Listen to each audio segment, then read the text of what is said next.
Matinée ensoleillée sur la marina de Barcelone. La foule ne va pas tarder à arpenter les Ramblas qui s'étendent jusque dans le haut de la ville. À 2 pas de ce célèbre boulevard, niché au calme dans un quartier piétonnier, se trouve un hôtel d'un genre différent, très orienté vintage design, sans toutefois être trop onéreux. C'est le Chic and Basic Hotel. Le glamour et le design ici n'ont commencé qu'après la dictature, dans les années 70. Je pense que c'est intéressant de raconter ces éléments de notre histoire aux gens de passage. À l'image de cette table imprimée d'une peseta. Les clins d'œil à l'histoire des années 60 et 70 sont un peu partout. Jolie métaphore, le comptoir est constitué de valises usagées, alors qu'au beau milieu du lobby, c'est la présence plutôt incongrue d'une voiture qui amuse les touristes de passage. On a besoin d'images reconnaissables pour communiquer autour de l'hôtel et pour faire sa promotion. Il fallait un élément emblématique, une icône. Cette voiture remplit très bien cette fonction. Sur les portes des chambres, c'est une véritable leçon d'histoire que nous proposent les visuels qui y sont appliqués. Les personnages les plus célèbres de Catalogne y sont mis à l'honneur. Chacune d'une couleur différente, les chambres sont sobres mais résolument graphiques. Une note d'humour n'est jamais loin, à l'image de ce savon qui invite le client à le voler, car c'est sans doute le plus mignon qu'il puisse trouver.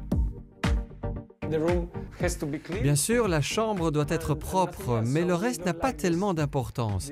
Nous n'aimons pas la décoration gratuite, dénuée de sens. Si vous n'en avez pas besoin, ne le faites pas, c'est tout. Allons maintenant faire un petit tour dans l'autre implantation Chic and Basic de l'autre côté de Barcelone. L'esprit y est très différent, toujours design, mais nettement moins vintage.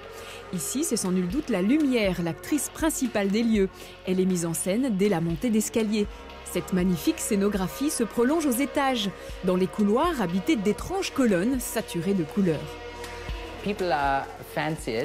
Cela plaît aux gens, ils passent au travers des rideaux. Certains ne savent pas très bien comment réagir, mais beaucoup en comprennent l'esprit ludique. L'étage supérieur nous plonge dans une ambiance tout aussi cinématographique. Les chambres, optiquement agrandies par de très grands miroirs, s'inscrivent dans un style épuré et avant-gardiste. À l'exception de la présence des anciens plafonds, il est difficile d'imaginer que nous sommes dans un bâtiment plus que centenaire. Notre philosophie, c'est d'inviter les gens à utiliser tous leurs sens. On voit, on touche, on essaye de solliciter un maximum de sens dans cet hôtel. Impossible de quitter Barcelone sans avoir goûté à la vie nocturne. Vers minuit, alors que les Barcelonais commencent seulement à sortir, nous rejoignons l'hôtel des Ramblas, dont le lobby s'est transformé en petite boîte de nuit. J'aime beaucoup l'atmosphère ici, c'est très amical, relax et accueillant. De nuit comme de jour, l'ambiance est au rendez-vous sur les Ramblas de Barcelone.